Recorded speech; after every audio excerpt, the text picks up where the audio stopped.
Encontró a 4 niños comiendo del suelo, en un silencio absoluto. Estaban sucios, descalzos, encorvados como si el mundo ya se hubiera rendido con ellos. La mujer, viuda y agotada, se congeló ante la escena. Bandejas de poliestireno tiradas, granos mezclados con polvo y ojos vacíos que no pedían, suplicaban por vida. Uno de ellos se levantó con un trozo de vidrio en la mano, pero lo que estaba a punto de suceder allí, nadie podría haberlo imaginado. Suscríbete al canal, porque lo que viene a continuación va a estremecer tu alma. El asa de cuero de la maleta se había convertido en una extensión dolorosa de su propia mano, una atadura física que conectaba a Elena con la única vida que le quedaba. No era un equipaje grande, ni siquiera elegante. Era un rectángulo de piel cuarteada que contenía 2 vestidos negros, un chal de lana con olor a naftalina y un certificado de defunción que todavía parecía demasiado blanco, demasiado nuevo para certificar una tragedia tan antigua como el mar. Elena permanecía inmóvil en el andén de madera podrida, observando cómo el tren que la había escupido en aquel pueblo olvidado se alejaba entre una cortina de lluvia gris y monótona. No había nadie para recibirla, por supuesto.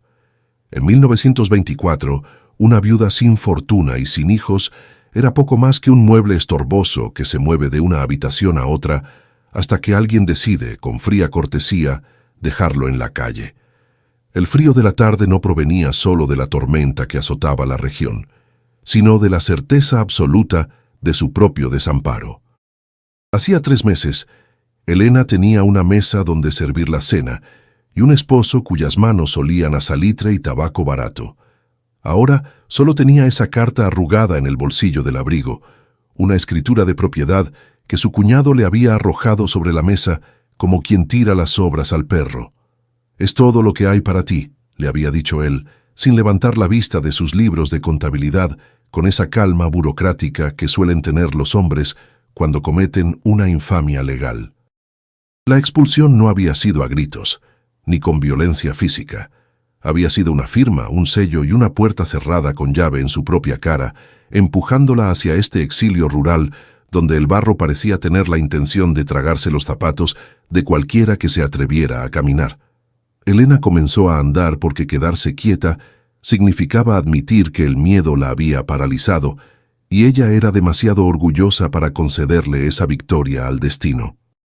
El camino hacia la propiedad heredada era un sendero de tierra convertida en fango, flanqueado por árboles esqueléticos que se mecían con el viento produciendo un sonido similar al de huesos rompiéndose.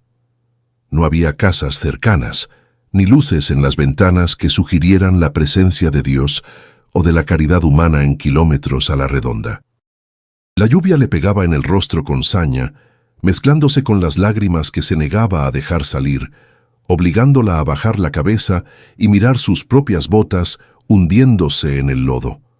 Cada paso era una batalla contra la gravedad y contra el deseo abrumador de sentarse en la orilla del camino y dejar que la hipotermia resolviera lo que su cuñado no se había atrevido a hacer directamente. La propiedad apareció ante sus ojos como una herida en el paisaje, una estructura que ofendía la vista por su estado de abandono absoluto. No era una casa, era un cadáver arquitectónico de madera oscurecida por la humedad, con el techo vencido en el centro, como una columna vertebral fracturada. Las ventanas no tenían cristales, sino tablones mal clavados que impedían ver hacia adentro, convirtiendo la fachada en una máscara ciega y hostil. La maleza había crecido alrededor de los cimientos, alta y salvaje, abrazando las paredes como si la tierra estuviera intentando reclamar lo que era suyo, digiriendo lentamente la construcción.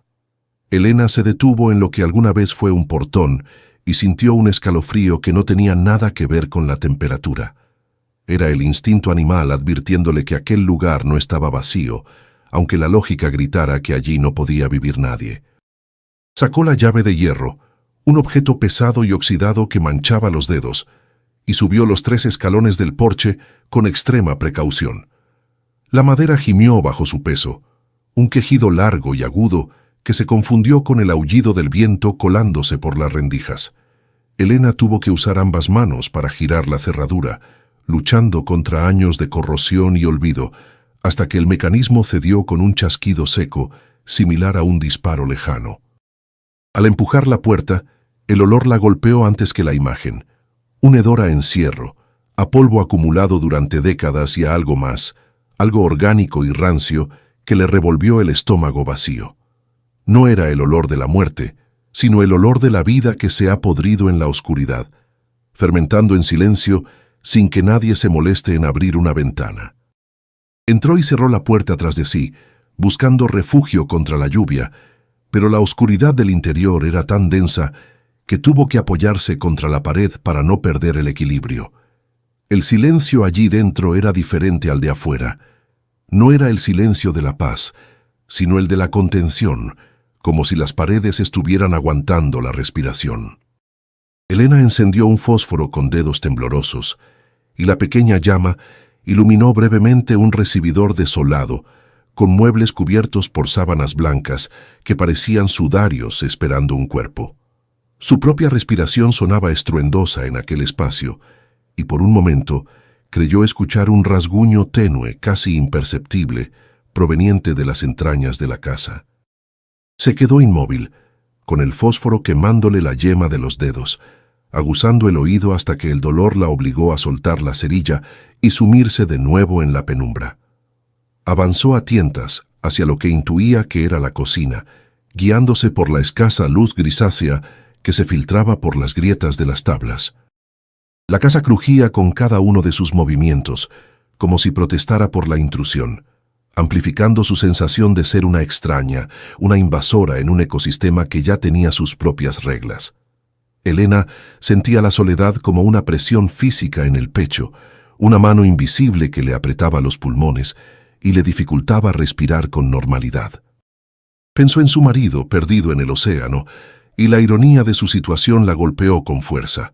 Él se había ahogado en agua salada, y ella sentía que se estaba ahogando en polvo y silencio, atrapada en una tumba de madera en medio de la nada.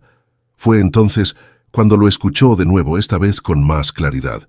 No era el viento, ni el asentamiento de los cimientos sobre el barro. Era un sonido rítmico, suave, como de tela arrastrándose sobre tierra, seguido de un golpe seco, como si algo pequeño hubiera caído al suelo.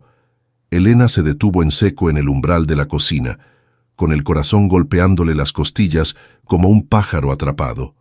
Sus ojos trataban de adaptarse a la penumbra, escaneando las sombras que se proyectaban alargadas y deformes sobre el suelo. No creía en fantasmas. La vida había sido demasiado dura para permitirle el lujo de las supersticiones, pero el miedo a lo vivo, a lo humano que se esconde, era mucho más potente y racional. Decidió que no podía pasar la noche en esa incertidumbre. Con una determinación nacida de la pura desesperación, buscó en su maleta una vela gruesa que había guardado previendo la falta de electricidad. La encendió, y el círculo de luz amarilla empujó las sombras hacia las esquinas, revelando un suelo de tierra batida, sucio, irregular, lleno de escombros y basura acumulada.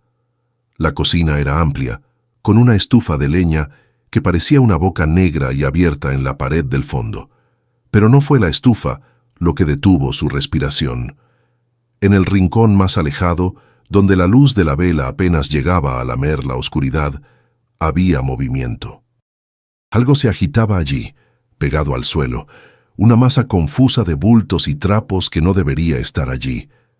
Elena levantó la vela, forzando la vista, y dio un paso adelante, sintiendo cómo el miedo se transformaba en una curiosidad horrorizada. No eran ratas, eran demasiado grandes. No eran perros, la forma era incorrecta.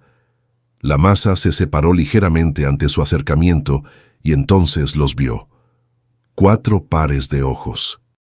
Ojos grandes, brillantes, desorbitados por el pánico, clavados en ella desde la negrura del rincón.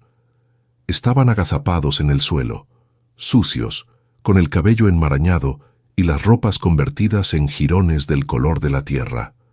Eran niños, 4 niños humanos, encogidos como animales salvajes, con las manos y las bocas manchadas de barro y restos de algo que estaban recogiendo frenéticamente del suelo. El silencio se rompió, no con un grito, sino con el sonido de la respiración agitada de Elena al comprender que no estaba sola y que lo que tenía delante era mucho peor que cualquier fantasma. La escena tenía una cualidad irreal, una crudeza visual que el cerebro de Elena tardó varios segundos en procesar como algo verídico. No había juegos infantiles en aquel rincón, ni risas escondidas. Lo que sus ojos registraban era una manada pequeña y asustada, interrumpida en pleno acto de supervivencia básica.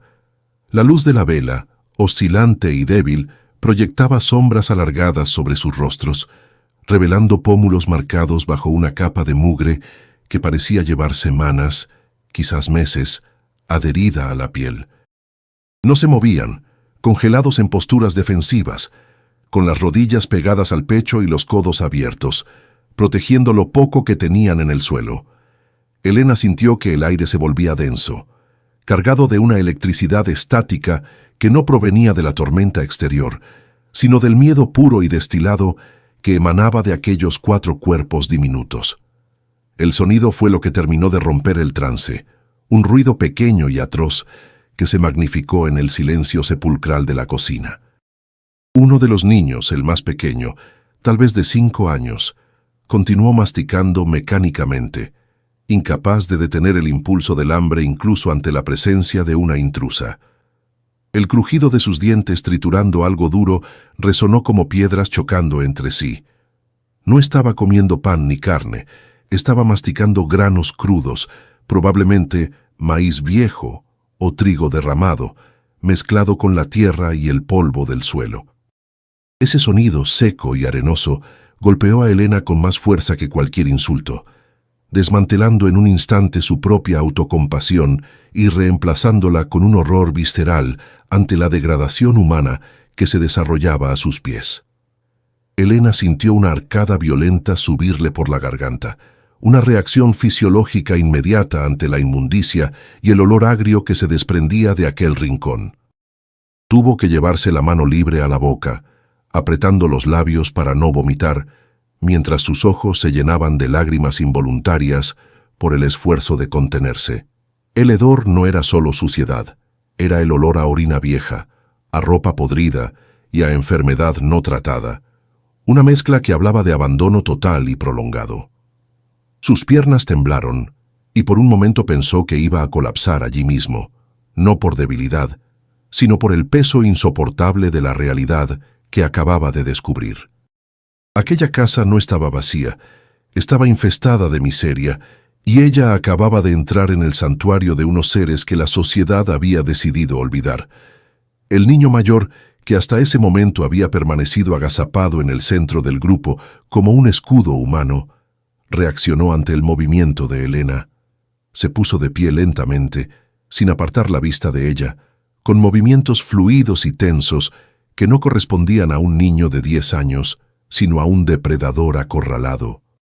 Era delgado hasta la exageración, con los brazos como ramas secas y las costillas visibles a través de los jirones de su camisa, pero en sus ojos no había súplica. Había una dureza metálica, una determinación fría y asesina que heló la sangre de Elena. No la veía como a una salvadora o una madre potencial, la veía como una amenaza, como otro adulto que venía a quitarles lo poco que habían logrado rescatar de la basura. En su mano derecha, el niño empuñaba un objeto que brilló peligrosamente bajo la luz de la vela. No era un juguete ni un palo, era un trozo de vidrio irregular, probablemente el fragmento de una botella rota, con un borde dentado y sucio. Lo sostenía con fuerza, tanta que Elena pudo ver un hilo de sangre oscura escurriendo desde su palma, mezclándose con la suciedad de su mano, pero el dolor parecía no importarle en absoluto. El niño levantó el vidrio a la altura de su pecho, interponiéndose entre Elena y los otros 3 pequeños que se apiñaron detrás de sus piernas flacas. El mensaje era claro y silencioso. Si ella daba un paso más, él atacaría con la ferocidad de quien no tiene nada más que perder que su propia vida. Elena se quedó paralizada, sosteniendo la vela como si fuera un escudo inútil, consciente de repente de su propia vulnerabilidad. Estaba sola, en una casa aislada, frente a una criatura que la miraba con un odio ancestral, un odio nacido de traiciones pasadas que ella desconocía, pero que ahora estaba pagando. La situación era absurda y aterradora. Ella, una mujer adulta, sentía un miedo genuino ante un niño desnutrido armado con basura. Entendió entonces que la inocencia en aquel lugar había muerto hacía mucho tiempo, asesinada por la necesidad y la indiferencia. Aquellos no eran niños en el sentido tradicional, eran sobrevivientes de una guerra silenciosa que el mundo exterior ignoraba, veteranos de una batalla diaria por llenar el estómago con lo que fuera. Bajó la vista por un segundo, incapaz de sostener la mirada fija del niño, y observó con más detalle lo que había en el suelo, aquello que defendían con tanto celo. Esparcidos sobre la tierra batida, había puñados de granos de maíz secos, algunos gorgojos muertos y cáscaras de raíces que parecían haber sido arrancadas del jardín trasero. Era comida de animales, desechos que ni siquiera las ratas querrían, y sin embargo, aquellos niños lo habían recolectado grano a grano, atesorándolo como si fuera oro. La visión de esa cena miserable fue un golpe más doloroso que el vidrio amenazante. Era la evidencia física de un sistema que había fallado, de una comunidad que había permitido que esto sucediera bajo sus narices cerradas. Elena intentó hablar, pero su voz se le atoró en la garganta, seca y rasposa. Tuvo que tragar saliva 2 veces antes de poder emitir un sonido que no fuera un gemido. Levantó la mano libre lentamente, con la palma abierta hacia ellos, en un gesto universal de paz que esperaba que aún recordaran. «No, no les voy a hacer daño», susurró, y su voz sonó extraña en la cocina, temblorosa y débil. «Soy Elena. Esta casa. Me dijeron que estaba vacía». Sus palabras quedaron suspendidas en el aire viciado, sin obtener respuesta. El niño no bajó el vidrio, ni relajó la postura. Simplemente ladeó la cabeza ligeramente, evaluando el tono de voz, buscando la mentira que seguramente esperaba escuchar. Afuera, la tormenta arreció con una furia renovada, lanzando una ráfaga de viento que golpeó contra los tablones de las ventanas, haciendo vibrar toda la estructura de la casa. El ruido repentino hizo que los niños más pequeños se encogieran y soltaran un gemido colectivo, tapándose los oídos con sus manos sucias. La luz de la vela parpadeó violentamente, amenazando con apagarse y dejarlos a todos en una oscuridad absoluta y peligrosa. Elena protegió la llama con su mano ahuecada, sintiendo el calor quemarle la piel, sabiendo que si la luz se iba, la frágil tregua visual se rompería y el pánico tomaría el control de la habitación. Era un equilibrio precario, sostenido por un hilo de luz y la respiración contenida de 5 personas aterrorizadas. Nadie se movió durante lo que parecieron horas, aunque solo fueron segundos eternos. El niño mayor mantenía su posición, firme como una estatua de la desconfianza, mientras sus hermanos lo miraban esperando una orden. Elena comprendió que no podía forzar la situación. Cualquier movimiento brusco sería interpretado como un ataque. Estaba atrapada en su propia herencia, rehén de unos ocupantes que tenían más derecho moral sobre ese suelo que ella con sus papeles legales. Lentamente, muy lentamente, comenzó a bajar la vela hacia el suelo, flexionando las rodillas para ponerse a su altura, intentando reducir su tamaño y su amenaza, ofreciendo la única moneda de cambio que le quedaba en ese momento: la sumisión ante su dolor. Elena mantuvo la postura, arrodillada en el suelo sucio, sintiendo cómo la humedad de la tierra traspasaba la tela de su vestido y le enfriaba las rodillas. El niño no había bajado el vidrio, pero el temblor en su mano delataba que la adrenalina estaba empezando a ceder ante el agotamiento físico. Ella sabía que las palabras no servirían de mucho en ese momento. El hambre tiene un idioma propio, uno que no entiende de promesas ni de explicaciones, solo de hechos inmediatos.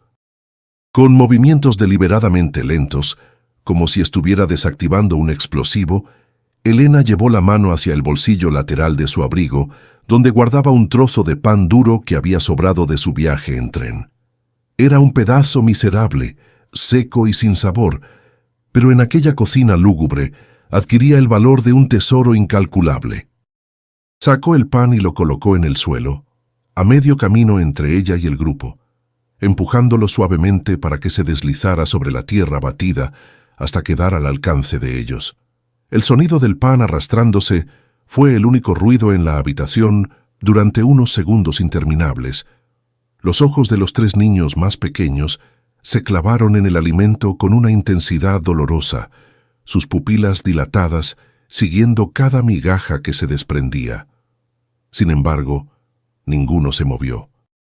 Todos esperaban la señal del mayor, del guardián de 10 años que seguía evaluando a Elena con una mezcla de sospecha y desesperación. Era una jerarquía cruel y necesaria, forjada en la ausencia de adultos que pudieran protegerlos. Finalmente, el niño bajó el vidrio aunque no lo soltó. Se agachó con rapidez, agarró el pan con una mano sucia y en lugar de llevárselo a la boca, hizo algo que terminó de romper las defensas emocionales de Elena. Partió el trozo en 4 pedazos desiguales y entregó los 3 más grandes a sus hermanos, quedándose él con el fragmento más pequeño, casi una corteza vacía. No hubo agradecimientos ni sonrisas. Los niños devoraron el pan en segundos, tragando casi sin masticar, con esa urgencia atragantada de quien teme que la comida desaparezca si no la consume al instante. Ver esa dignidad en medio de la inmundicia, ese sacrificio silencioso del hermano mayor, fue más devastador para Elena que cualquier amenaza física. Aprovechando la distracción de la comida, Elena se puso de pie lentamente y retrocedió unos pasos, dándoles espacio para respirar. Necesitaba entender, necesitaba saber cómo era posible que 4 niños vivieran solos en una propiedad que supuestamente estaba deshabitada desde hacía años. Sus ojos recorrieron la cocina con una nueva atención, buscando pistas en el caos. Notó que el rincón donde se escondían no era un lugar aleatorio. Habían apilado trapos viejos y paja para formar una especie de nido, aislado del frío del suelo. Había un orden precario en su miseria, un intento infantil de crear un hogar dentro de la ruina, lo que indicaba que llevaban allí mucho tiempo, quizás desde antes de que ella recibiera la carta de la herencia. Su mirada se detuvo en una sección del techo, justo encima de la vieja estufa de leña. Una de las tablas de madera estaba ligeramente desplazada, creando un hueco oscuro que parecía demasiado intencional para ser obra del deterioro. Guiada por una intuición repentina, Elena acercó una silla coja, probó su estabilidad con el pie y se subió con cuidado. Al estirar la mano hacia el hueco, sus dedos rozaron algo frío y suave. Era un objeto rectangular, envuelto en un paño grasiento para protegerlo de la humedad y las goteras. Lo sacó con delicadeza, sintiendo el peso de un secreto que había permanecido oculto, esperando a ser descubierto por alguien dispuesto a mirar hacia arriba. Bajó de la silla y se acercó a la vela para examinar el hallazgo. Al desenrollar el paño, apareció un cuaderno de tapas duras, desgastado por el uso y manchado de hollín. No era un libro de contabilidad ni un registro oficial. Era un diario personal, escrito con una caligrafía apretada y nerviosa, como si la autora hubiera querido aprovechar cada milímetro de papel disponible. Elena abrió la primera página y leyó una fecha de hacía 6 meses. La letra era de una mujer, una madre que escribía no para la posteridad, sino como un acto de desahogo desesperado ante una situación que se le escapaba de las manos. «Si alguien encuentra esto», comenzaba la primera entrada, «sepa que no los abandoné. Me obligaron a salir». Elena continuó leyendo, pasando las páginas con una sensación creciente de náusea. El diario narraba la historia de María, la madre de los niños, una mujer que había vivido en esa casa bajo un acuerdo verbal con el antiguo dueño. Pero las entradas más recientes, fechadas apenas unas semanas antes de la llegada de Elena, cambiaban de tono. Hablaban de visitas nocturnas, de amenazas veladas y de un hombre al que María llamaba el cobrador. Elena sintió un frío en el estómago al reconocer la descripción de ese hombre, alto, de voz suave y ojos que nunca sonreían. No necesitaba leer el nombre para saber quién era, pero allí estaba, escrito con tinta temblorosa en la penúltima página. Rogelio, su propio cuñado. La verdad cayó sobre Elena como una losa de concreto. Rogelio no solo la había expulsado a ella de su hogar en la ciudad, también había sido el artífice de la desgracia de esta familia. Según el diario, Rogelio había reclamado la propiedad meses atrás, utilizando documentos falsos y la intimidación para exigir un alquiler retroactivo que María no podía pagar. La última entrada era desgarradora. Dijo que volvería con la policía. Tengo que ir al pueblo a buscar ayuda, a suplicarle al juez. Dejo a los niños aquí, escondidos. Si no vuelvo antes del anochecer es que me han llevado. La fecha de esa entrada era de hacía 20 días.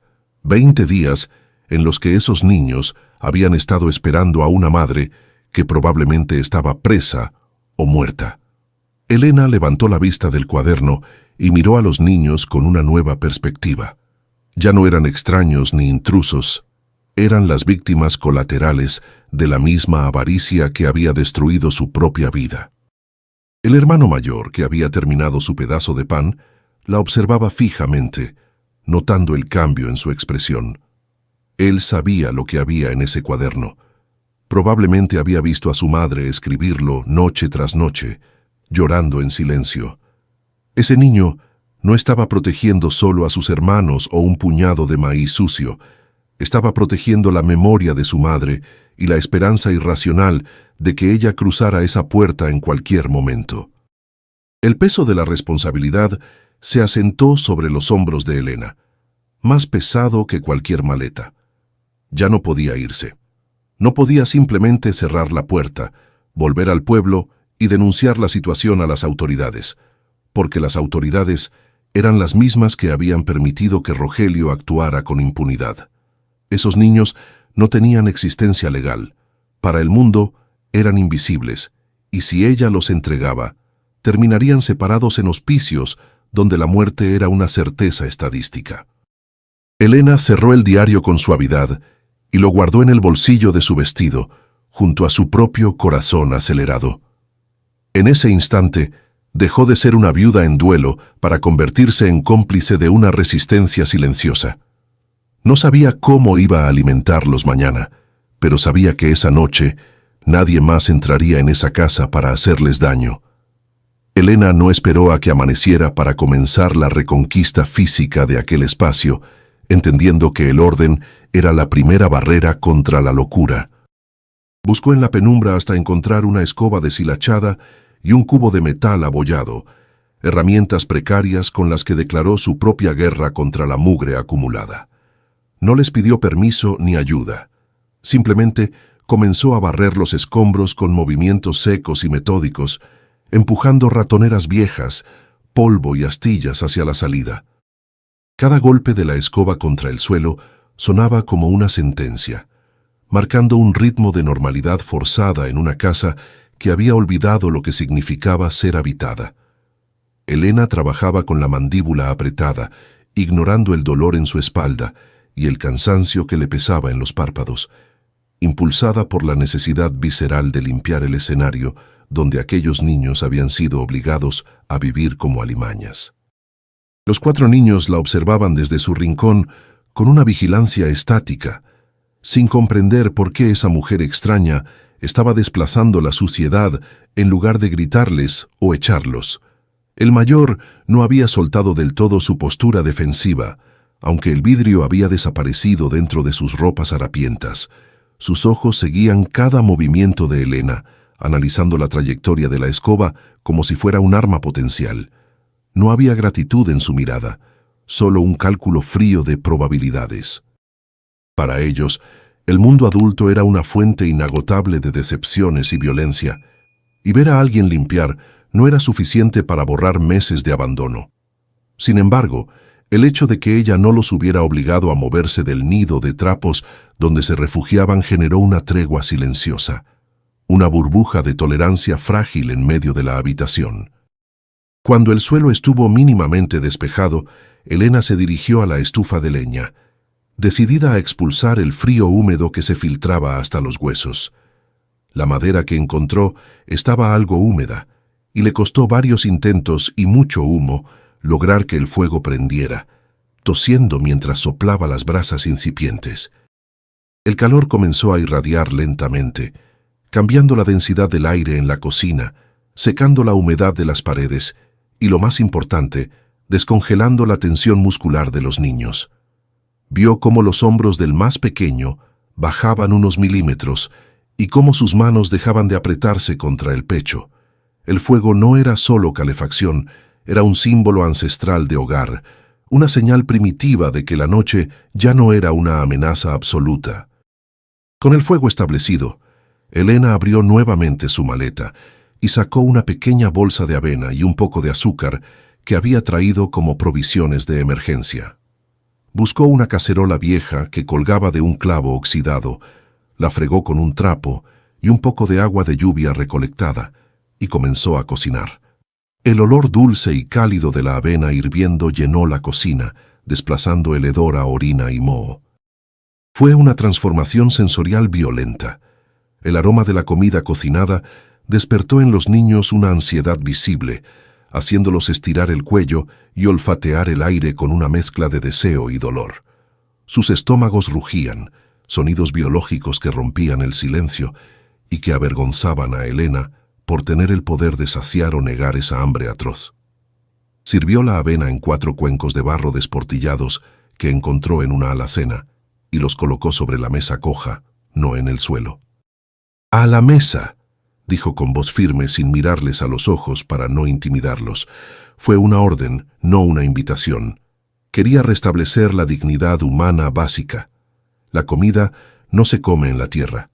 Los niños dudaron, mirando al hermano mayor.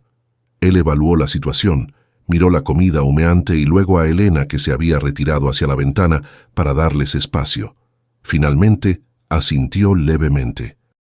Se levantaron en bloque y corrieron hacia la mesa, trepando a las sillas o quedándose de pie, y comenzaron a comer con las manos, quemándose los dedos, hasta que Elena les puso cucharas enfrente.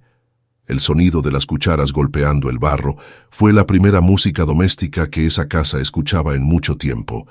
La noche avanzó y el cansancio finalmente venció la desconfianza. Los niños más pequeños, con el estómago lleno y el calor de la estufa envolviéndolos, comenzaron a cabecear sobre la mesa. Elena no los obligó a ir a ninguna habitación. Sabía que separarlos sería cruel y peligroso para su sensación de seguridad. En su lugar, arrastró un viejo colchón que encontró en una habitación contigua hasta la cocina, colocándolo cerca del fuego. Los acostó allí, uno junto al otro, cubriéndolos con su propio chal y con los abrigos que sacó de su maleta.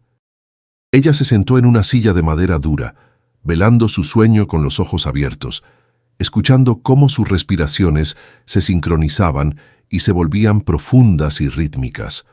Un sonido de paz frágil que contrastaba con la tormenta que aún golpeaba afuera. El amanecer trajo una luz grisácea y cruel que reveló la verdadera magnitud de la decadencia de la casa. Lo que la oscuridad había ocultado, el sol de la mañana exponía sin piedad. Paredes manchadas de humedad negra, techos abombados a punto de ceder y un suelo que, a pesar de su limpieza nocturna, seguía siendo tierra desnuda.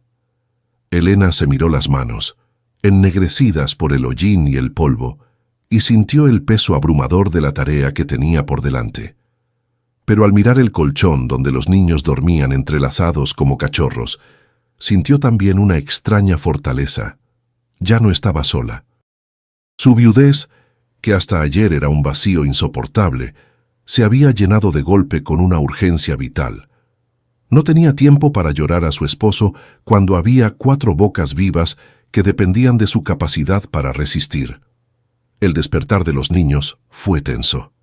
Al abrir los ojos y ver a Elena todavía allí, sentada en la silla, el recuerdo de la noche anterior chocó con su instinto de supervivencia matutino. El hermano mayor se levantó de un salto, sacudiendo a los demás. Tenía la mirada fija en la puerta, como si el amanecer trajera consigo peligros inevitables. «Tenemos que ir», dijo con voz ronca, la primera vez que Elena lo escuchaba hablar claramente. Su voz era grave para su edad, rota por el desuso y la tensión. Se dirigió hacia la salida, empujando a sus hermanos con la intención clara de salir a buscar comida o esconderse en el bosque, siguiendo una rutina de invisibilidad que los había mantenido vivos hasta ahora. Elena se levantó y se interpuso entre ellos y la puerta, bloqueando el paso con su cuerpo.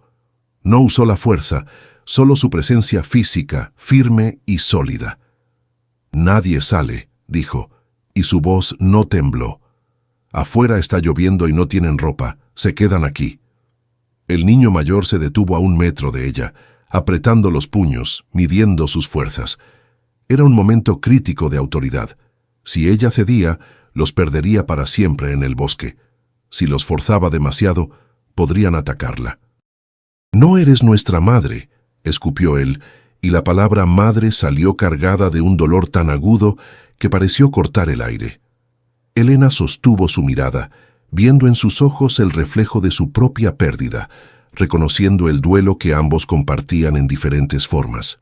«No, no lo soy», admitió Elena, bajando el tono pero no la guardia, dando un paso sutil hacia él, invadiendo su espacio de seguridad con una oferta de protección. «Pero soy la única persona que está parada en esta puerta para que nadie entre a hacerles daño. Y mientras yo esté aquí, ustedes no volverán a comer del suelo». El niño sostuvo la mirada unos segundos más, respirando agitadamente, luchando contra el deseo de huir y la necesidad desesperada de creerle. Finalmente, sus hombros cayeron levemente, derrotados por el cansancio y la promesa implícita de seguridad. Retrocedió un paso alejándose de la puerta, y ese pequeño movimiento de retirada fue la primera victoria real de Elena, el primer ladrillo en la construcción de una confianza que todavía colgaba de un hilo muy fino. El camino de tierra, que durante años había servido como un muro de silencio entre la propiedad y el resto del mundo, fue violado esa mañana por el sonido asmático de un motor de combustión. No era el ruido natural del viento o de la lluvia, sino una intrusión mecánica, violenta y moderna, que hizo vibrar los cristales rotos de las ventanas. Elena, que estaba lavando los pocos platos en un cubo con agua fría, sintió que el estómago se le cerraba de golpe. Los niños reaccionaron con un pánico ensayado. Sin necesidad de una orden verbal, se dispersaron y corrieron hacia sus escondites preestablecidos, desapareciendo bajo las tablas sueltas y detrás de los muebles viejos como cucarachas que huyen de la luz.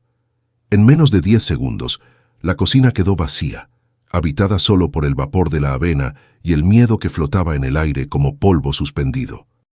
Un automóvil negro, salpicado de barro hasta las ventanillas, se detuvo frente al porche, con un chirrido de frenos que sonó como un lamento metálico.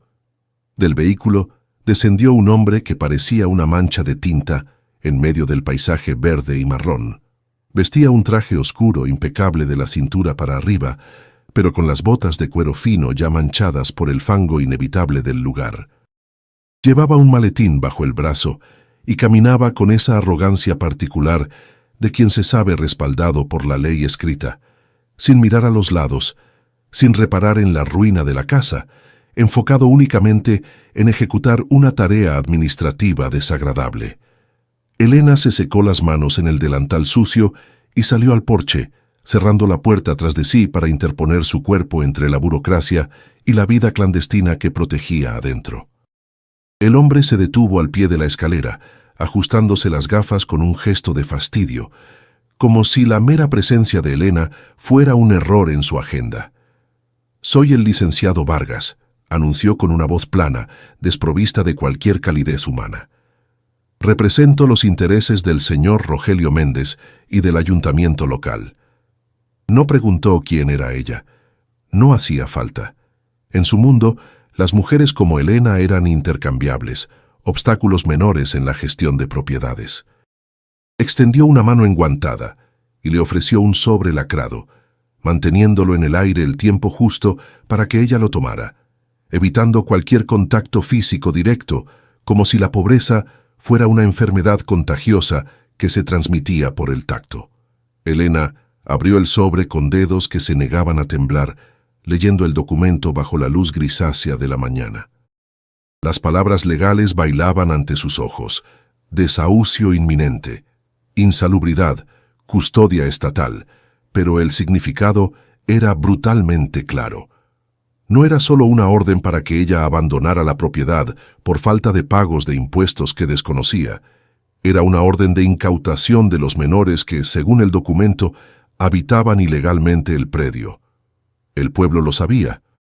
Las autoridades sabían que esos niños estaban allí, sobreviviendo como animales, y no habían movido un dedo para ayudarlos hasta que alguien necesitó el terreno.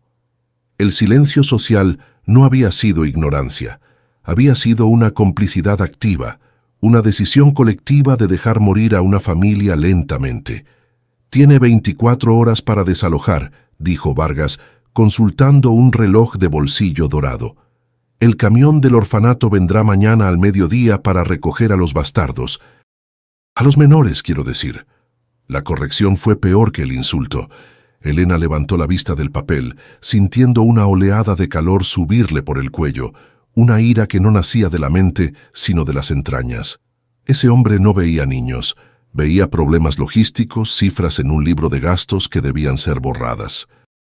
La mención del orfanato fue lo que terminó de cristalizar su decisión. Sabía lo que pasaba en esos lugares, almacenes de almas, donde la esperanza entraba para ser triturada por la disciplina y el hambre institucionalizada. «Esta propiedad es mía», dijo Elena, y su voz sonó sorprendentemente sólida, anclada en la tierra que pisaba. «Tengo la escritura, mi marido». Vargas la interrumpió con una risa seca, un sonido corto y despectivo. «Su marido está muerto, señora. Y esta propiedad está embargada por deudas que superan su valor en 10 veces. Su escritura es papel mojado. Si usted se queda, será tratada como invasora y arrestada. Y créame, la cárcel de mujeres no es lugar para una viuda decente». La amenaza fue directa, sin rodeos, desnudando la realidad de su indefensión legal. Rogelio había tejido una red perfecta. No solo le quitaba el techo, sino que la criminalizaba por intentar conservarlo. En ese momento, un ruido sordo provino del interior de la casa, el sonido de algo cayendo. Vargas miró hacia la puerta cerrada con una ceja levantada. «Veo que las ratas siguen activas», comentó con desdén. Elena no se movió, bloqueando su línea de visión, pero sabía que no eran ratas. Era el hermano mayor. Podía sentir su presencia al otro lado de la madera, pegado a la puerta, escuchando cada palabra, probablemente empuñando su trozo de vidrio con la desesperación de quien escucha su propia sentencia de muerte. Si Vargas intentaba entrar, habría sangre, y Elena supo con una certeza aterradora que si el niño atacaba, el licenciado sacaría el arma que seguramente llevaba bajo el saco, justificado por la defensa propia ante un salvaje. «Lárguese», dijo Elena dando un paso adelante, bajando los escalones para obligar al hombre a retroceder. «Venga mañana si quiere, traiga a su policía, pero hoy lárguese de mi porche». Vargas la miró con una mezcla de sorpresa y asco, no acostumbrado a que la miseria le contestara. Se arregló el saco recuperando su compostura burocrática. «Mañana al mediodía», repitió, señalándola con un dedo acusador. «Y le sugiero que tenga a esos niños atados, porque si corren al bosque, los cazaremos con perros. No queremos que infecten las granjas vecinas». Dio media vuelta y caminó hacia el auto, dejando esa última frase flotando en el aire como un veneno. Elena se quedó viendo cómo el automóvil se alejaba, salpicando barro, hasta que desapareció en la curva del camino. El silencio volvió a caer sobre la propiedad, pero ahora pesaba toneladas. Ya no era un aislamiento pacífico, era un sitio de asedio. El reloj había comenzado a correr hacia atrás. Elena se giró y entró en la casa. Los niños salieron de sus escondites lentamente, con los ojos desorbitados, mirando a Elena como si ella fuera la única barrera entre ellos y el abismo. El mayor estaba de pie en el centro de la cocina, temblando de furia impotente, con lágrimas de rabia marcando surcos limpios en su cara sucia. Había entendido cada palabra. Sabía lo que eran los perros. No se los van a llevar, prometió Elena, arrodillándose frente a él, tomándolo por los hombros huesudos, obligándolo a mirarla. ¿Me escuchas bien? No voy a permitir que te metan en ese camión. No tenía un plan, no tenía dinero y no tenía armas, pero tenía una rabia nueva, una furia materna prestada que le quemaba por dentro. Sabía que no podían quedarse allí esperando el final. La única salida era el ataque. Tenían que encontrar algo, cualquier cosa en esa casa o en el diario de María, que pudiera usarse como munición contra Rogelio antes de que el sol volviera a salir. La defensa pasiva había terminado. La guerra acababa de ser declarada. El sonido del motor alejándose dejó un vacío sordo en la casa, pero Elena no permitió que el silencio se asentara. Cerró la puerta con un golpe seco y giró sobre sus talones, encarando a los 4 niños con una energía eléctrica que vibraba en sus manos. Ya no había espacio para la compasión suave ni para los consuelos maternos. La situación exigía la precisión de un comandante bajo asedio. «Necesito que me ayuden», dijo, y no fue una súplica, sino una convocatoria a filas. Sacó el diario de María del bolsillo y lo abrió sobre la mesa, alisando las páginas arrugadas con la palma de la mano.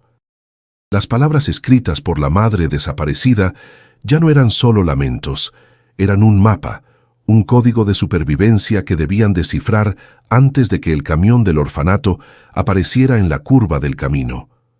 Elena leyó en voz alta, saltándose las partes emocionales para centrarse en los datos concretos, buscando cualquier referencia a lugares, escondites o huecos.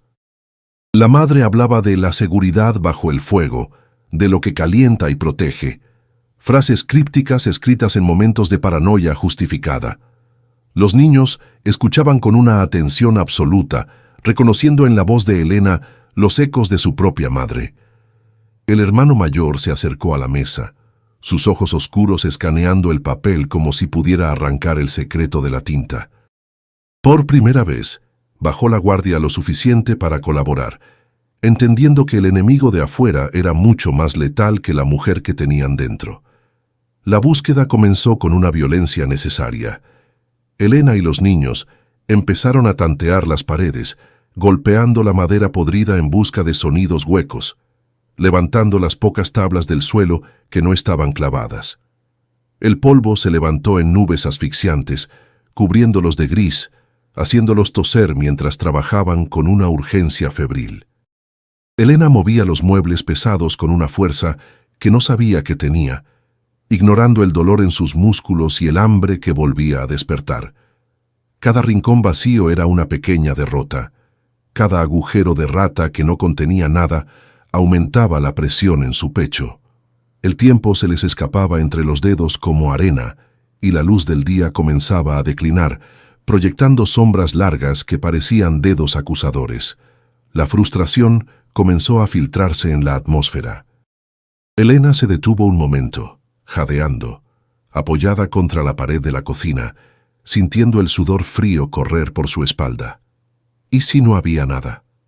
¿Y si el diario era solo el desvarío de una mujer llevada al límite por la desesperación? Miró a los niños que seguían rascando en las esquinas con sus uñas sucias y sintió una punzada de culpa por darles una esperanza que quizás era falsa. El más pequeño estaba llorando en silencio, no por tristeza, sino por el estrés ambiental que saturaba la casa. Elena cerró los ojos, intentando pensar como María. Si tuvieras que esconder lo único que puede salvar a tus hijos de un hombre poderoso, ¿dónde lo pondrías? ¿Dónde nadie se atrevería a mirar? Fue el niño mayor quien detuvo el caos. Se quedó inmóvil frente a la gran estufa de leña, esa boca negra de hierro y ladrillo que dominaba la cocina. Señaló con un dedo tembloroso hacia la base de la chimenea, donde los ladrillos refractarios se unían con el suelo de tierra. Ella no nos dejaba acercarnos ahí cuando el fuego estaba apagado, murmuró, y su voz sonó extraña, cargada de una memoria repentina. Elena se acercó, mirando el lugar que el niño señalaba. Lo que calienta y protege, susurró, repitiendo la frase del diario. No era una metáfora poética, era una indicación literal. El fuego calentaba, pero la estructura misma de la estufa era la protección. Elena buscó el atizador de hierro, una barra pesada y oxidada, y se arrodilló frente a la estufa. «¡Atrás!», ordenó a los niños. Con un gruñido de esfuerzo, golpeó la base de ladrillos laterales, no donde estaba el fuego, sino en la mocheta que sostenía la estructura. El primer golpe solo hizo saltar chispas y polvo, pero el segundo agrietó la argamasa vieja. Elena golpeó una y otra vez, descargando en cada impacto toda la rabia acumulada contra su cuñado, contra el abogado Vargas, contra el pueblo que los había abandonado. Sus manos vibraban con el choque del metal contra la piedra, y podía sentir cómo la piel de sus palmas se abría, pero el dolor era irrelevante. Solo importaba romper, abrir, descubrir. Un ladrillo cedió finalmente, cayendo hacia adentro con un ruido sordo que reveló un espacio vacío detrás de la mampostería. Elena soltó el atizador y metió la mano en el agujero oscuro, ignorando el riesgo de arañas o escorpiones. Sus dedos rozaron algo frío y metálico. No era oro. No tenía la textura de las monedas ni de las joyas. Era una superficie lisa, rectangular, oxidada en los bordes. Con cuidado tiró del objeto hacia la luz. Era una caja de caudales antigua, de esas que usaban los comerciantes para guardar la recaudación del día, pesada y sellada con un candado que el tiempo había soldado. Los niños se agruparon a su alrededor, conteniendo la respiración. Elena no buscó la llave. Sabía que no la tenían. Tomó el atizador nuevamente y usó la punta como palanca, forzando la tapa con un gemido de esfuerzo, haciendo palanca hasta que las bisagras gritaron y el metal se dobló. La tapa saltó con un chasquido violento. Adentro no había dinero. No había billetes ni lingotes que pudieran comprar su libertad inmediata. Había papeles, fajor de documentos atados con cordel, cuadernos de contabilidad con tapas negras y una serie de cartas oficiales con sellos del gobierno estatal. Elena sintió una decepción momentánea, un golpe de realidad. No puedes comer papel. Pero al desatar el primer fajo y comenzar a leer, la decepción se transformó en una comprensión helada y poderosa. No eran papeles cualquiera, eran registros de propiedad originales, no solo de esa casa, sino de las tierras adyacentes que Rogelio había comprado recientemente. Había mapas hidrográficos que mostraban desvíos ilegales de agua, autorizaciones falsificadas, con firmas que Elena reconoció como imitaciones burdas, y listas de pagos a funcionarios locales, incluido el propio Vargas. María no había guardado dinero, había guardado la evidencia de un crimen masivo. Rogelio no solo estaba robando una casa, estaba robando el agua y la tierra de todo el valle, y esa caja era la prueba de que su imperio estaba construido sobre un fraude monumental. Elena levantó la vista, y sus ojos ya no reflejaban miedo. Tenía en sus manos una bomba, un arma capaz de destruir no solo a su cuñado, sino a toda la estructura de poder corrupto que asfixiaba al pueblo. Miró al hermano mayor, que observaba los papeles sin entender su valor legal, pero entendiendo por la expresión de Elena que habían encontrado algo importante. «Esto es mejor que el oro», le dijo ella, con una voz dura y segura. «Esto es lo que vamos a usar para cortarles la cabeza». Se puso de pie, guardando los documentos en su maleta. No iba a esperar al desalojo. Iba a ir al pueblo, pero no como una viuda suplicante, sino como una fiscal ejecutora. La noche caía, pero por primera vez la oscuridad jugaba a su favor.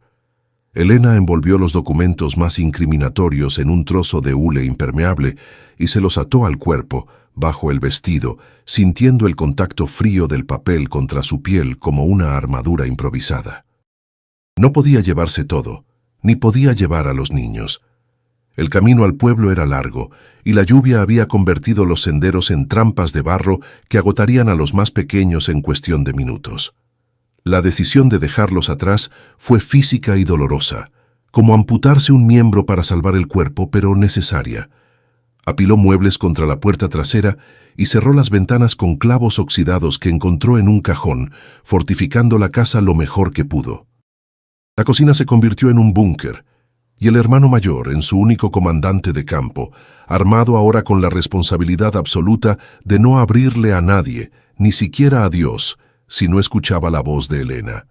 La despedida fue breve y seca, desprovista de sentimentalismos que pudieran debilitar su resolución. Elena se arrodilló frente al niño mayor, sosteniendo su mirada oscura y endurecida. «Si no vuelvo antes de que caiga la noche», le dijo, entregándole el resto del pan y una botella de agua, «tomas a tus hermanos y corres hacia el monte. No mires atrás». El niño asintió sin llorar, entendiendo la gravedad de la orden. No hubo abrazos. En su lugar, Elena le puso una mano en el hombro, apretando con fuerza, transmitiéndole una carga eléctrica de coraje. Cerró la puerta principal desde fuera, echó la llave y sintió cómo el clic del mecanismo sellaba el destino de todos. Ahora estaba sola de nuevo, expuesta a la intemperie, pero esta vez no caminaba como una víctima, sino como una mensajera del desastre. El trayecto hacia el pueblo fue una penitencia de lodo y viento. La tormenta había amainado ligeramente, convirtiéndose en una llovizna persistente y helada que calaba la ropa y entumecía los dedos.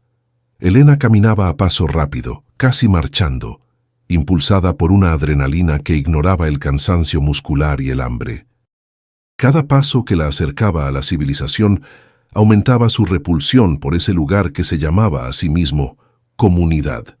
Veía las luces distantes de las granjas vecinas, ventanas amarillas y cálidas donde familias decentes cenaban, ignorando deliberadamente que a pocos kilómetros 4 niños habían estado comiendo tierra. Esa normalidad cómplice le revolvía el estómago más que la propia miseria que había presenciado.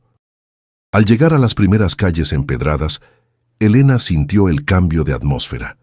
El pueblo seguía su ritmo habitual de media mañana, comerciantes abriendo sus tiendas, carretas transportando mercancías y hombres discutiendo en las esquinas. Nadie reparaba en ella, una mujer manchada de barro con el cabello pegado al cráneo, o si la veían, desviaban la mirada con esa mezcla de asco y decoro que se reserva para los mendigos. Elena no se dirigió a la estación de policía. Sabía que el comisario bebía del mismo vaso que su cuñado. Se dirigió directamente a la plaza principal, donde se alzaba el edificio de 2 plantas que servía de oficina y despacho para Rogelio, el centro neurálgico desde donde se administraba la corrupción del valle. Entró en el edificio sin anunciarse, empujando las puertas dobles con una violencia que hizo girar las cabezas de los secretarios. El interior olía a cera para pisos, tabaco caro y papel timbrado, un contraste olfativo brutal con el hedor a moho de la casa que acababa de dejar. Su presencia allí era una disonancia, una mancha de suciedad en un mundo de limpieza fingida. Un empleado intentó detenerla, levantándose de su escritorio con indignación, pero Elena lo esquivó con un movimiento fluido, dirigiéndose directamente hacia la puerta de roble del fondo, la que llevaba la placa dorada con el nombre de su cuñado. No iba a pedir audiencia, iba a entregar una declaración de guerra. Abrió la puerta del despacho y encontró a Rogelio sentado tras un escritorio masivo, revisando documentos con el abogado Vargas a su lado. La escena era de una domesticidad empresarial repugnante. 2 hombres cómodos, seguros en su poder, discutiendo el destino de vidas ajenas como quien discute el precio del ganado. Al verla entrar, Rogelio no mostró miedo, solo una irritación profunda, como si una mosca hubiera entrado por la ventana. «Elena», dijo, recostándose en su silla de cuero, mirándola de arriba abajo con desdén, «te dije que te fueras.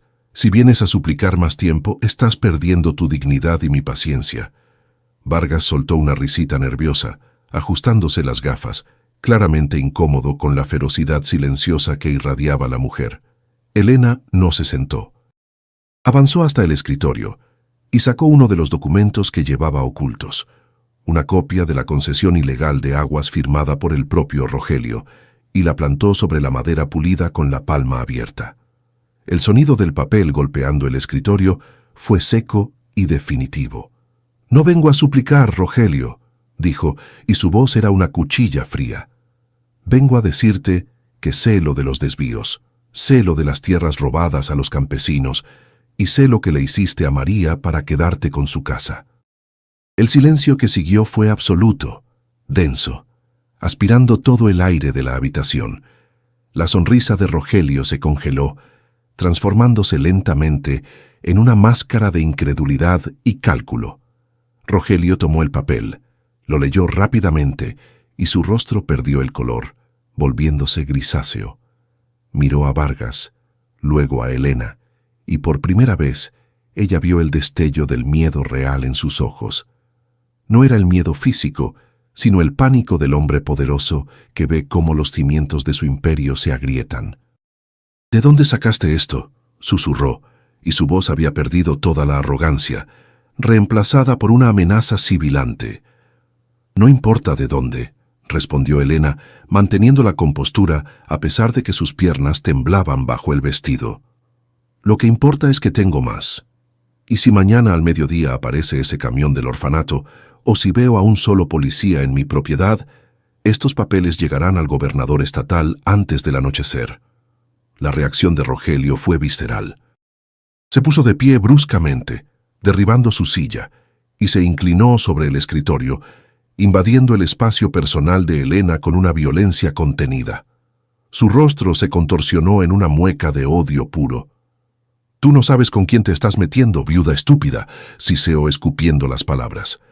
«¿Crees que un papel te protege? Aquí la ley soy yo. Si intentas salir de este pueblo con eso, no llegarás a la estación». La amenaza de muerte estaba implícita, clara y directa. Vargas se había levantado también, cerrando la puerta del despacho con llave, atrapándola en la guarida del lobo. Pero Elena había previsto esto. Retrocedió hacia la ventana que daba a la plaza, visible para cualquiera que pasara por la calle. «Si no salgo de aquí en 5 minutos», dijo, levantando la voz para que se oyera fuera, «tengo a alguien encargado de entregar las copias originales al juez federal que llega mañana». Era una mentira, un farol desesperado, pero Rogelio no podía arriesgarse a comprobarlo. Dudó un segundo, mirando la calle transitada, calculando el riesgo de un escándalo público. Ese segundo de duda fue todo lo que Elena necesitó. Destrabó la puerta y salió al pasillo, dejando a los 2 hombres paralizados por la incertidumbre. Salió a la calle con el corazón desbocado, sabiendo que acababa de patear el avispero. Rogelio no esperaría al desalojo legal. Vendría por ella esa misma noche y vendría a matar. Tenía que volver a la casa y prepararse para el asedio. El regreso a la casa no fue una huida, sino una marcha fúnebre hacia una trinchera inevitable, marcada por la certeza de que la seguridad jurídica era una fantasía en aquel rincón del mundo. Elena caminaba sabiendo que su visita al pueblo no había detenido el reloj, sino que lo había acelerado violentamente. Rogelio no esperaría a los tribunales ni a los jueces federales imaginarios. Vendría esa misma noche para borrar el problema de raíz antes de que la luz del día trajera testigos. La lluvia había cesado, dejando tras de sí un silencio espeso y húmedo que amplificaba el sonido de sus propios pasos sobre la grava, como si el paisaje mismo estuviera conteniendo la respiración ante la inminencia de la violencia. Al divisar la silueta de la casa en la penumbra, Elena no vio un hogar, sino una fortaleza precaria hecha de madera podrida y desesperación, el último bastión donde se decidiría si vivían o morían. Al entrar, la atmósfera dentro de la cocina había cambiado. El aire estaba cargado de una electricidad estática generada por el miedo de los niños que habían esperado en la oscuridad.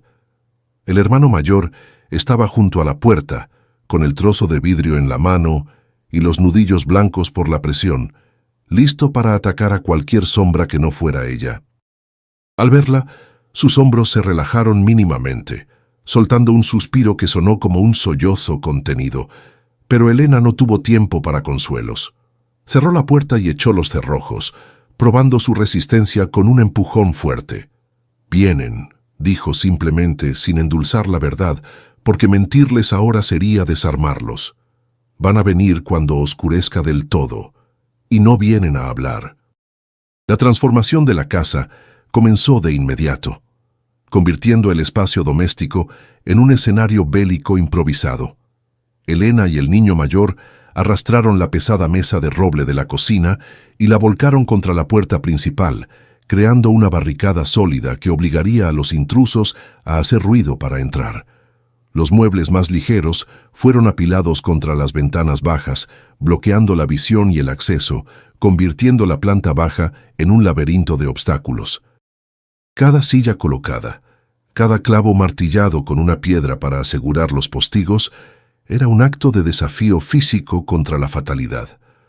Los niños más pequeños ayudaban arrastrando trapos y cubos, contagiados por la urgencia frenética de Elena, entendiendo sin necesidad de palabras que el juego había terminado y que la noche traería monstruos reales.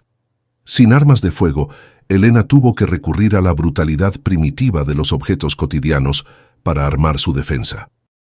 Puso a hervir 2 grandes ollas de agua en la estufa, alimentando el fuego hasta que las llamas rugieron en el conducto, creando una reserva de líquido escaldante que serviría como munición de corto alcance. Rompió varias botellas vacías que encontró en la despensa y esparció los fragmentos de vidrio bajo las ventanas más vulnerables, creando un campo minado invisible en la oscuridad. También preparó puñados de ceniza fría y pimienta molida en cuencos, armas sucias destinadas a cegar y asfixiar. No había honor en esa lucha. Era una pelea callejera por la supervivencia, y Elena estaba dispuesta a usar cualquier ventaja sucia para nivelar el campo de batalla. La noche cayó como una manta de plomo, borrando el mundo exterior y dejando a la casa flotando en un vacío negro y absoluto. Elena apagó todas las velas, excepto una pequeña luz que mantuvo oculta detrás de la estufa, para no delatar su posición, sumiendo la cocina en una penumbra táctica. Se sentó en el suelo, con la espalda apoyada contra la barricada de la puerta, sosteniendo el atizador de hierro como si fuera un cetro real. El hermano mayor se sentó a su lado, imitando su postura, armado con un cuchillo de cocina que Elena le había permitido tomar. Los otros 3 niños fueron acomodados en el hueco más profundo debajo de la escalera, cubiertos con mantas oscuras, con la orden estricta de no emitir ni un solo sonido, pasara lo que pasara. El tiempo se distorsionó en la oscuridad, estirándose y encogiéndose al ritmo de los latidos acelerados de Elena. Cada crujido de la madera, cada roce de una rama contra el techo, sonaba como un paso humano, disparando oleadas de adrenalina que dejaban un sabor metálico en su boca. La espera era una tortura psicológica, diseñada para erosionar los nervios. Elena repasaba mentalmente cada punto de entrada, cada debilidad estructural, preguntándose si había hecho lo suficiente. Miraba las caras de los niños en las sombras, sus ojos abiertos y brillantes, reflejando el miedo puro, y sentía una presión en el pecho que no era dolor, sino el peso aplastante de la responsabilidad de ser su único escudo contra el horror. Para romper la tensión asfixiante y mantener a los niños enfocados, Elena les habló en susurros, contándoles historias no de hadas, sino de resistencia. Les habló de su marido, de cómo enfrentaba las tormentas en el mar sin perder la calma, tejiendo una narrativa de coraje que intentaba blindar sus mentes contra el pánico. Compartieron los últimos restos de comida, masticando despacio, convirtiendo esa cena miserable en un ritual de comunión. «Pase lo que pase», le susurró acariciando la cabeza del más pequeño, «ustedes se quedan quietos. Yo me encargo del ruido. Ustedes son el silencio. El silencio sobrevive». Era una promesa y una orden, una forma de prepararlos para lo peor mientras esperaba lo mejor. Hacia la medianoche el sonido cambió. Ya no era el viento ni la naturaleza. Era el zumbido grave y mecánico de motores acercándose por el camino de tierra, avanzando despacio para no alertar, pero imposible de ocultar en el silencio nocturno. Elena se puso tensa, apretando el atizador hasta que sus nudillos crujieron. Vio a través de una rendija en las tablas de la ventana cómo dos haces de luz blanca barrían la fachada de la casa, cortando la oscuridad como espadas, revelando la lluvia fina que había vuelto a caer. El vehículo se detuvo a unos 50 metros, manteniendo las luces encendidas para cegar a cualquiera que mirara desde adentro, una táctica de intimidación clásica. Las puertas del coche se abrieron y cerraron, sonidos secos y metálicos que resonaron como disparos en la noche quieta. Elena contó 3 sombras moviéndose frente a los faros, siluetas alargadas y distorsionadas por la luz. Uno de ellos llevaba algo largo en la mano, una escopeta o una barra de hierro, y otro cargaba un bidón que se balanceaba con el peso del líquido. Gasolina. Rogelio no venía a desalojar, venía a quemar. La intención era clara, convertir la casa en una pira funeraria, borrando los documentos, los niños y a la viuda molesta en un solo acto de purificación por fuego. Elena sintió que el miedo desaparecía, reemplazado por una claridad fría y asesina. «¡Al hueco, ahora!», siseó Elena a los niños empujándolos suavemente hacia la oscuridad bajo la escalera. El hermano mayor dudó un segundo, queriendo quedarse a pelear, pero la mirada de Elena no admitía réplica. «Protege a tus hermanos. Esa es tu misión». El niño asintió y se deslizó hacia las sombras, desapareciendo de la vista. Elena se quedó sola en la cocina, agazapada detrás de la mesa volcada, con el atizador en una mano y un cuenco de ceniza en la otra, escuchando los pasos pesados que subían los escalones del porche. Alguien probó la manija de la puerta y al encontrarla cerrada soltó una risa baja y cruel. «Sabemos que estás ahí, Elena», dijo la voz de Rogelio, tranquila y terrible. «Abre por las buenas, o te juro que no quedará ni la ceniza de tus huesos». El primer golpe contra la puerta fue un estruendo seco que sacudió los cimientos de la casa, haciendo caer polvo del techo como una lluvia fina y gris sobre la cocina a oscuras. La barricada de muebles aguantó el impacto inicial, pero la madera gimió con el sonido de algo que está a punto de romperse para siempre. Elena no gritó, se mantuvo agazapada, respirando a través de la boca para controlar el temblor de sus manos, calculando la distancia entre la entrada y su posición. Sabía que la puerta era una distracción. El verdadero peligro vendría por las ventanas, esos ojos de cristal frágil que la casa no podía cerrar. Y así fue. El sonido de vidrio rompiéndose en la sala contigua anunció la entrada del primer hombre, seguido por el ruido de botas pesadas pisando los fragmentos afilados que ella había sembrado como trampas. Elena se movió con la rapidez del instinto, abandonando su posición junto a la puerta para interceptar la intrusión. Vio una sombra recortada contra la luz de los faros exteriores, un hombre que intentaba saltar el alféizar de la ventana. Sin dudarlo, arrojó el contenido del cuenco que llevaba en la mano izquierda, una nube densa de ceniza y pimienta que golpeó al intruso directamente en el rostro. El hombre soltó un alarido, llevándose las manos a los ojos, cegado y tosiendo violentamente, retrocediendo hacia la lluvia. Fue una victoria minúscula, efímera, pero suficiente para demostrarles que entrar en esa casa tendría un costo físico que no esperaban pagar. «¡Está loca!», gritó el hombre desde fuera, escupiendo y maldiciendo. La respuesta de Rogelio no se hizo esperar, y fue definitiva. «Quémalo todo», ordenó, y su voz cortó la noche con la frialdad de una sentencia de muerte.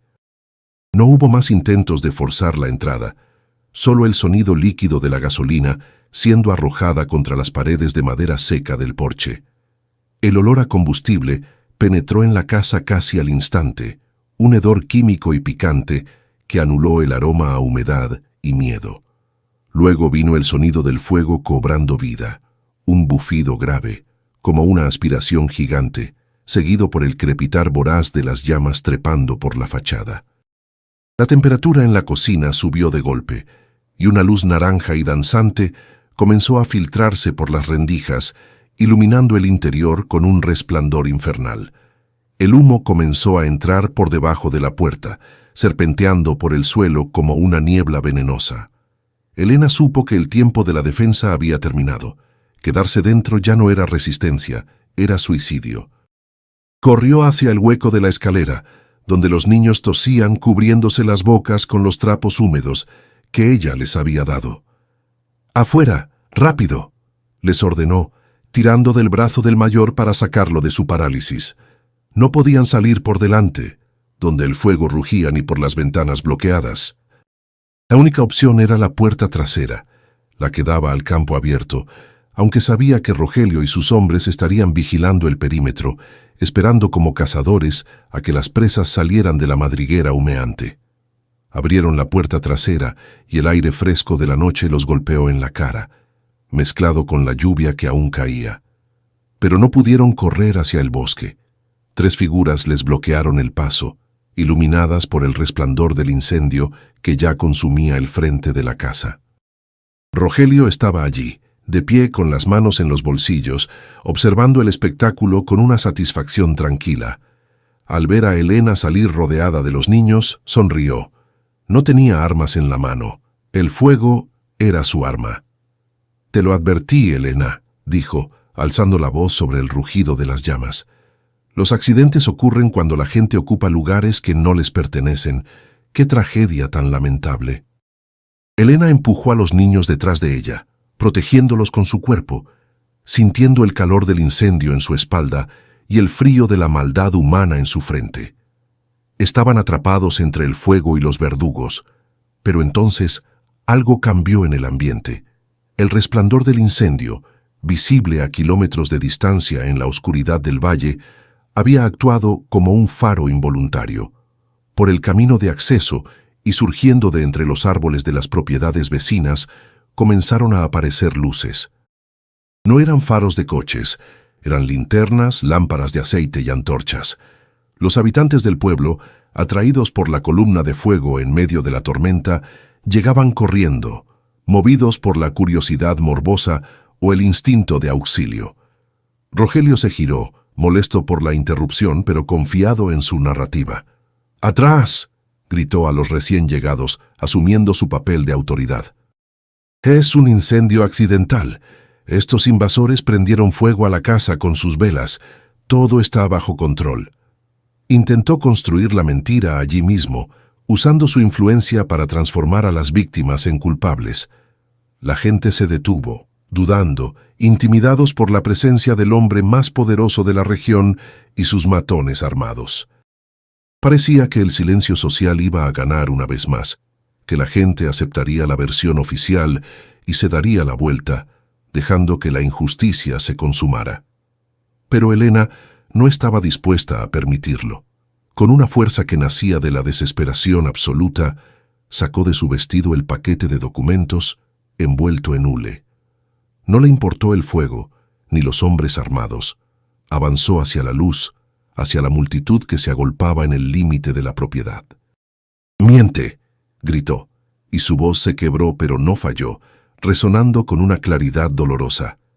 «Él lo encendió. Miren a estos niños, mírenlos». Señaló a los 4 pequeños, sucios, aterrorizados, con las caras manchadas de hollín, la evidencia viviente de la crueldad que Rogelio intentaba ocultar. La imagen de la viuda y los huérfanos, recortada contra la casa en llamas, era demasiado potente para ser ignorada. «Este hombre les robó la casa a ellos y el agua a ustedes», continuó Elena alzando los documentos en el aire como si fueran tablas de la ley. «Aquí están las pruebas, los desvíos del río, las firmas falsas, los robos de tierras, todo está aquí». Rogelio intentó abalanzarse sobre ella para arrebatarle los papeles, perdiendo su compostura fría, revelando su desesperación. «¡Cállate, loca!», rugió, pero el movimiento fue un error fatal. Al atacar a una mujer frente a 50 testigos, rompió el último velo de su respetabilidad.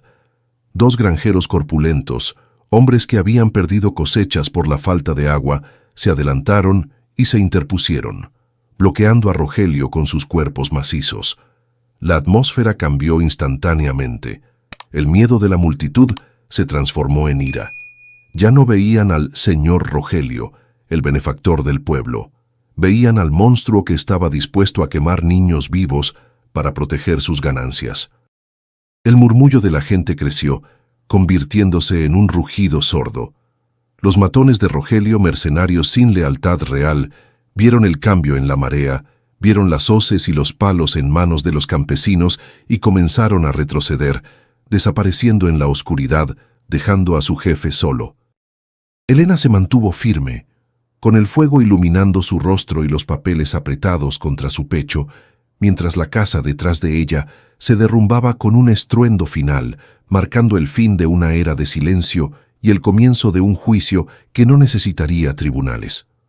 Cuando las últimas llamas se extinguieron bajo la lluvia persistente del amanecer, lo que quedó de la vieja casa de madera no era más que un esqueleto carbonizado de vigas negras y ceniza húmeda. Sin embargo, para Elena, aquella ruina humeante no representaba una pérdida, sino la cicatriz necesaria de una cirugía que había extirpado el cáncer de la corrupción. De pie en el barro, rodeada por los vecinos que finalmente habían despertado de su letargo moral, Elena sintió que el peso del mundo se levantaba de sus hombros.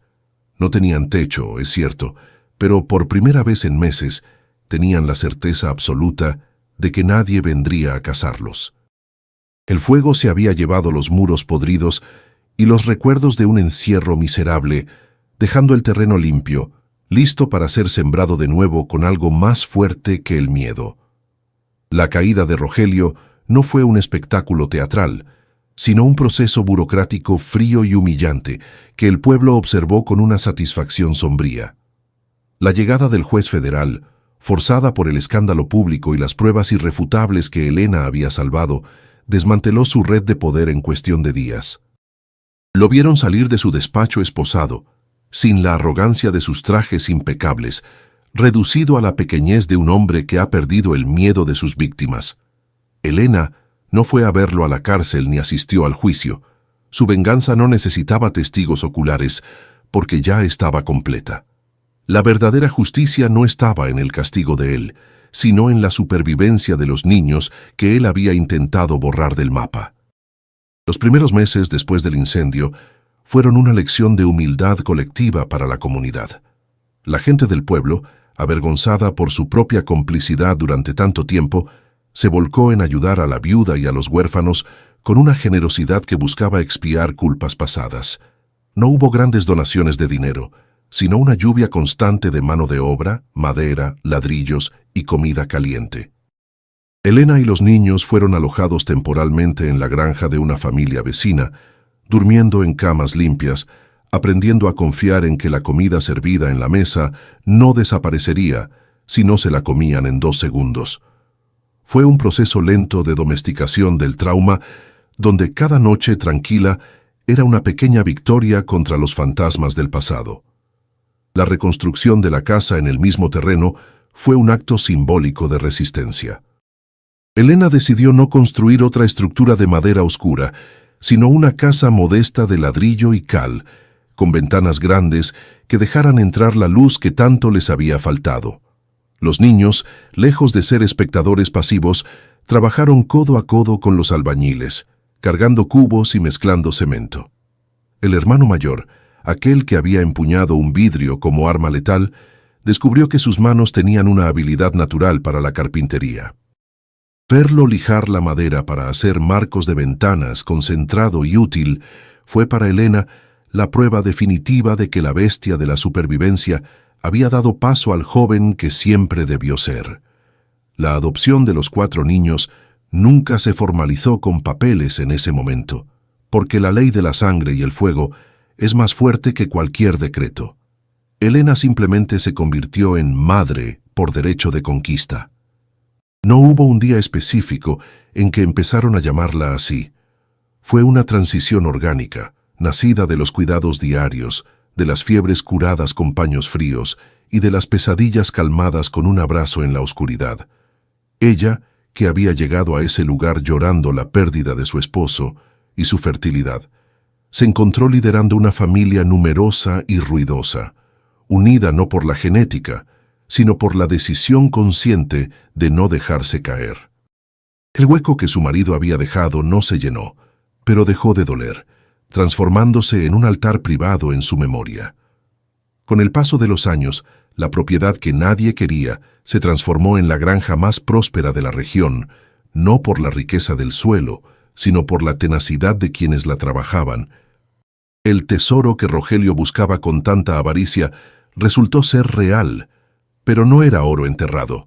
Era el acuífero subterráneo que los documentos revelaban y que Elena utilizó para irrigar sus campos y los de sus vecinos, rompiendo el monopolio del agua.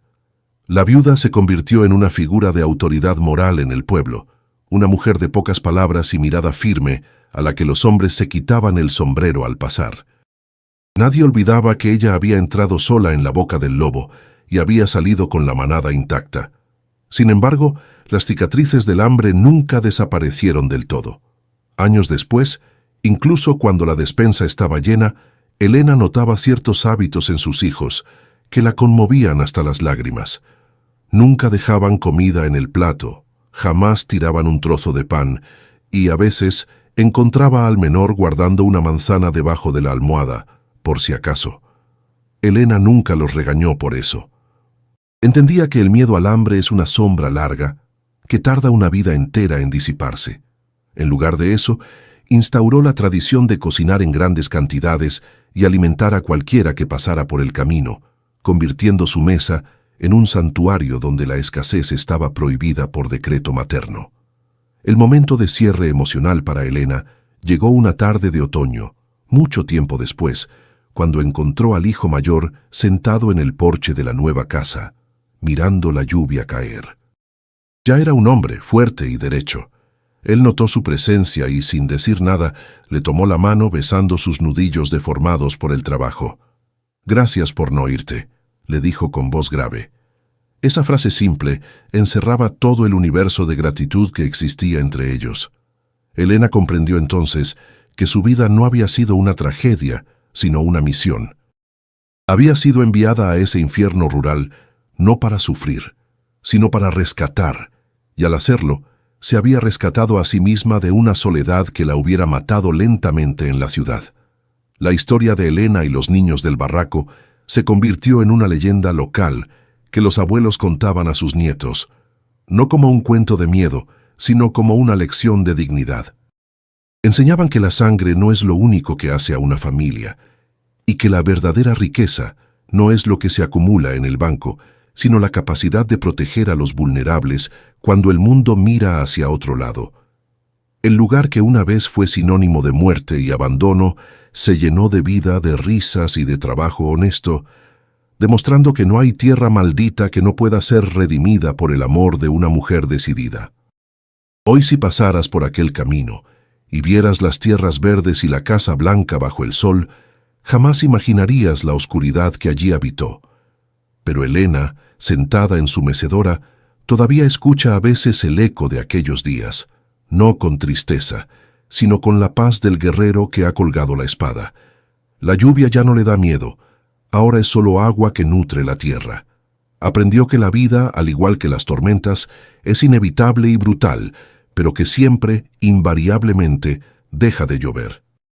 Y cuando lo hace, lo único que importa es quién está a tu lado para ayudarte a limpiar el barro. ¿Y tú? ¿Qué habrías hecho si el destino te pusiera frente a una injusticia que todos deciden ignorar? Cuéntanos en los comentarios si alguna vez tuviste que luchar solo contra la corriente.